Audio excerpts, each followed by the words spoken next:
ஓம் சாந்தி.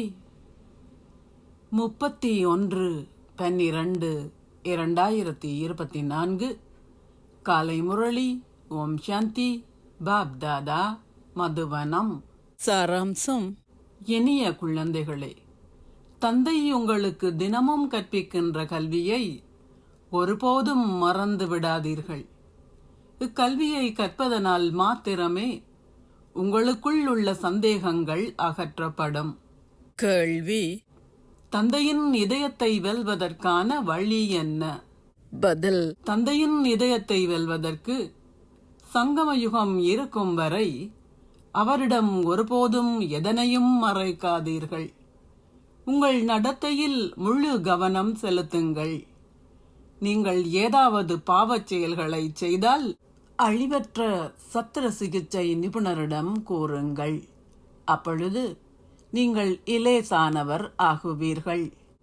தந்தையின் கருணையும் அவரது நல்லாசிகளும் அவரது ஆசீர்வாதங்களுமே அவர் உங்களுக்கு கொடுக்கின்ற கற்பித்தல்கள் ஆகும். ஆகையால் தந்தையிடம் கருணையை வேண்டி நிற்பதிலும் பார்க்க உங்கள் மீது கருணை கொள்ளுங்கள். தந்தையின் இதயத்தை வெற்றி கொள்ளும் வகையில் பெரும் முயற்சி செய்யுங்கள். ஓம் சாந்தி. தாரணைக்கான சாராம்சம். 1. எவராவது பிழையான விடயங்களை உங்களுக்கு கூறினால் கேட்டும் கேட்காதிருங்கள். தீயதை கேட்காதீர்கள். நீங்கள் சந்தோஷமும் துன்பமும், வெற்றியும் தோல்வியும், மரியாதையும் அவமரியாதையும் போன்ற அனைத்தையும் சகித்து கொள்ள வேண்டும். 2. தந்தை கூறுவதை புறக்கணிப்பதன் மூலம் அவரை ஒருபோதும் அவமரியாதை செய்யாதீர்கள். மாயையினால் தாக்கப்படுவதிலிருந்து பாதுகாக்கப்படுவதற்கு நிச்சயமாக சரீரமற்ற ஸ்திதியில் இருப்பதை பயிற்சி செய்யுங்கள். ஆசீர்வாதம்.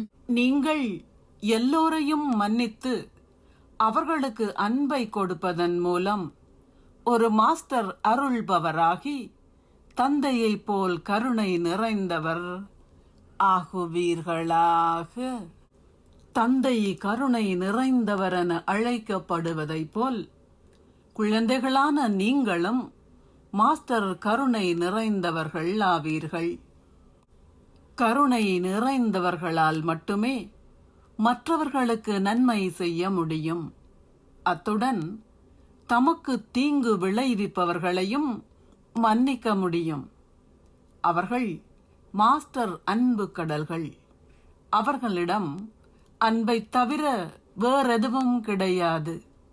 தற்சமயம் செல்வத்தை விட அன்புக்கே அதிகளவு தேவையுள்ளது.